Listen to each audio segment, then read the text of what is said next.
சேலம் ஜங்ஷன்லேருந்து தொப்பூருக்கு போகிறதுக்கு 13ஆம் number bus பிடிச்சி புது பஸ் ஸ்டாண்டுக்கு வந்தோம். புது பஸ் ஸ்டாண்ட்லேருந்து தொப்பூர் வண்டி ஏறி தொப்பூர் பைபாஸில் வந்து இறங்க போகிறோம். தொப்பூர் ஸ்டாப் வந்துடுச்சு, இறங்க போகிறோம். தொப்பூர் இறங்குங்க.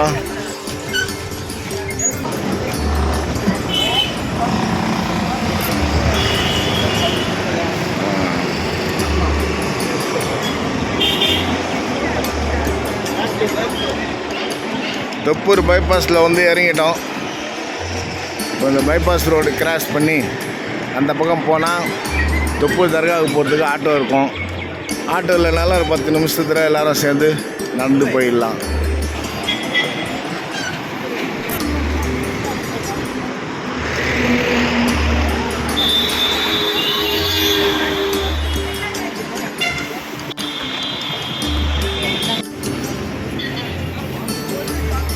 தொப்பூர் பைபாஸ் பஸ் விட்டு இறங்கி வந்துட்டோம்.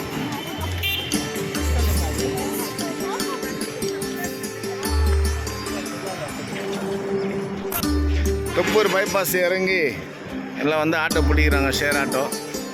இங்கேருந்து ஏறுனா தொப்பூர் தர்கா கேட்டாண்டு விட்டுருவாங்க. நடந்து போகிறவங்க நடந்து போகலாம், நடக்க முடியாதவங்க ஆட்டோவில் போகலாம். தொப்பூர் பைபாஸில் இறங்கணும். இறங்கி ஷேர் ஆட்டோவில் போகிறவங்க ஆட்டோவில் போயிட்டாங்க. நடந்து போகிறவங்க ஒரு 10 நிமிஷம் வழி அப்படியே பேசிக்கிட்டு ஜாலியாக நடந்து போயிடலாம். காலையில் நடந்து போனால் உடம்புக்கும் நல்லது, ஒரு சுறுசுறுப்பாக இருக்கும். எக்மூரில் சென்னையிலேருந்து ஏறுறோம். சேலம் ஜங்ஷனில் வந்து இறங்கி அங்கேருந்து 13ஆம் நம்பர் பஸ் பிடிச்சி புது பஸ் ஸ்டாண்ட் வந்தோம். புது பஸ் ஸ்டாண்ட்லேருந்து தொப்பூருக்கு வண்டி பிடிச்சோம். தொப்பூர் பைபாஸில் இறங்கி நிறைய பேர் எங்கள் கூட வந்தவங்க ஆட்டோவில் போயிட்டாங்க. நம்ம நடந்து போயிட்டுருக்கோம். ஒரு 10 நிமிஷம் வழி ஜாலியாக நடந்து போயிடலாம். பாபாக்கிட்ட தொப்பூர் தர்கா சாலை ஒரு 10 நிமிஷம் வழி தான். இங்கே வந்தீங்கன்னா உள்ள அந்த சந்தில் போயிடலாம்.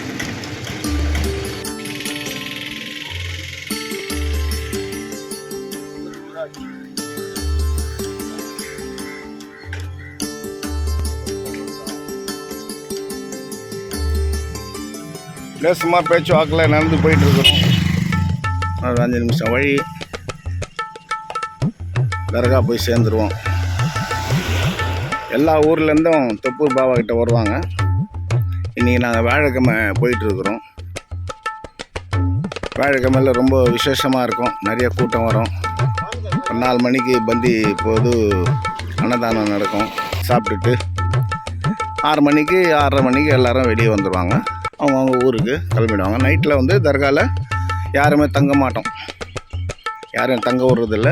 அப்படி தங்கணும்னு நினச்சா மறுபடியும் 2வது நாளும் தர்காவில் இருக்கணும்னா எதிர்க்க ரூமுங்க இருக்குது. அது ரூம் புக் பண்ணிவிட்டு ரூமில் இருந்துட்டு மறுபடியும் காலையில் இருந்து தர்காவுக்கு போயிடுவாங்க.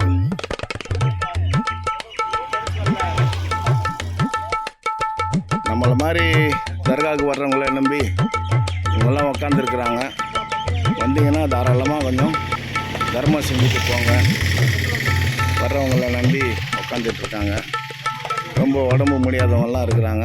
உங்களால் முடிஞ்ச ஒரு உதவி செஞ்சுட்டு போங்க, புண்ணியம் கிட்டும்.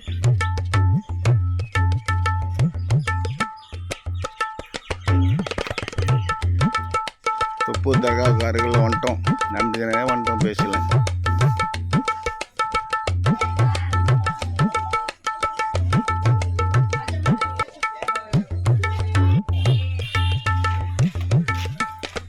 அப்படி நடந்து தொப்பூர் தர்காவுக்கு வந்து சேர்ந்துட்டோம்.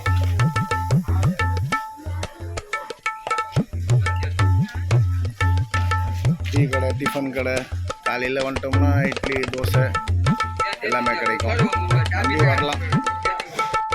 தொப்பூர் தர்காவுக்கு வரணும்னு முடிவு பண்ணிட்டீங்கன்னா தயவுசெய்து கவுச்சி சாப்பிடக்கூடாது. இதுதான் ஒரு முக்கியமான ஒரு கண்டிஷன். நீங்கள் வர்றதுக்கு 1 நாள் முன்னாடியோ இல்லை 2 நாள் முன்னாடி கூட நீங்கள் சாப்பிடாமல் இருக்கலாம். பாபா கிட்ட வந்து தரிசனம் பண்ணிவிட்டு போயிட்டு அதே மாதிரி 1 நாளாவது நீங்கள் சாப்பிடாமல் இருக்கணும். சில 2 நாள் 3 நாள் கூட சாப்பிடாமல் இருக்கிறது உண்டு. இந்த தர்காவுள்ள யாரும் மந்திரிக்கிறதோ, கயிறு கட்டுறதோ, தாயத்து போடுறதோ எதுவுமே பண்ண மாட்டாங்க. இங்கே உட்காந்து பாபா கிட்ட கண்ணை மூடி பாபாவை நினச்சி ப்ரேயர் பண்ணிட்டு போங்க. தர்காவில் உண்டியல் கிடையாது. உங்கள்கிட்ட யாரும் காணிக்கை கேட்டு தொந்தரவு பண்ண மாட்டாங்க. நீங்களாக இஷ்டப்பட்டால் அங்கே பாபா கிட்ட கொடுக்கலாம். நீங்கள் வந்து இருக்கிறதுக்கு தங்க ஆசைப்பட்டீங்கன்னாக்கா பாபாவுடைய தர்பாருடைய எதிர்ப்புறத்தில் ரூம்கள்லாம் நிறைய இருக்குது. அங்கே வந்து நீங்கள் ரூம் எடுத்து கூட தங்கிக்கலாம்.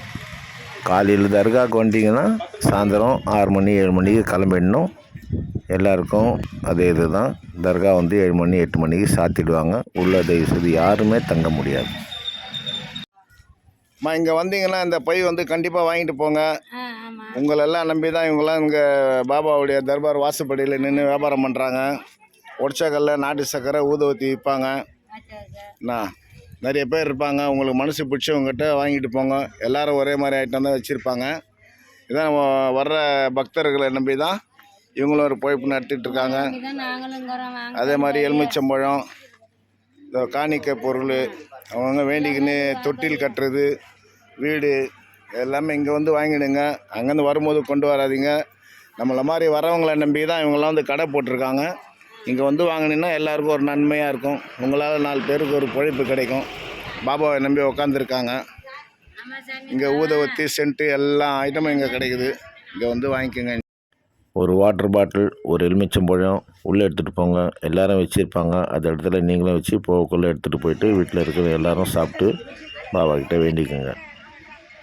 இந்த மஞ்சா பை விற்றுட்டு இருப்பாங்க லேடிஸுங்க, அவங்ககிட்ட வாங்கிடுங்க. இதில் ஒற்றைக்கல்ல நாட்டு சர்க்கரை ஊதுவத்தி இருக்கும்.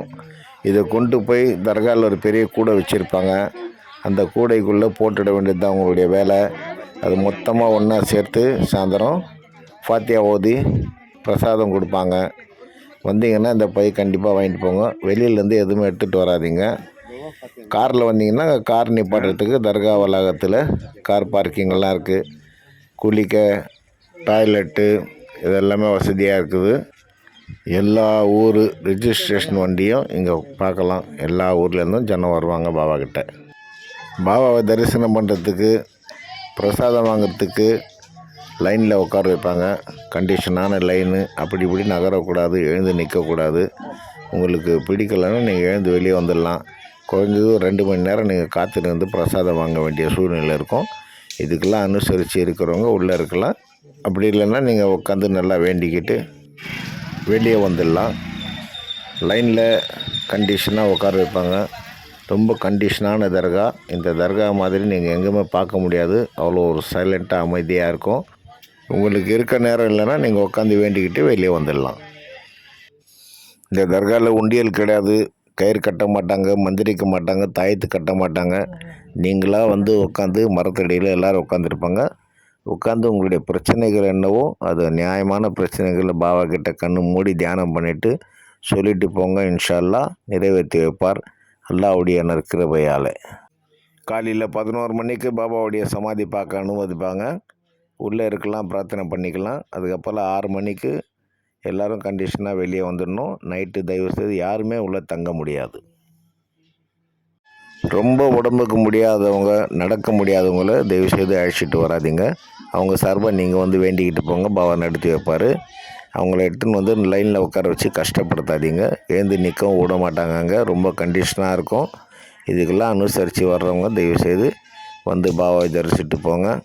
தொப்பூரின் பாதுஷா ஹஜ்ரத் சையத் ஷா வலியுல்லா அவர்களின் பொருட்டால் இறைவன் உங்களுடைய பிரச்சனைகளை தீர்த்து வைப்பான். வீடியோ பாருங்கள், அடுத்தவருக்கு ஷேர் பண்ணுங்கள். நன்றி.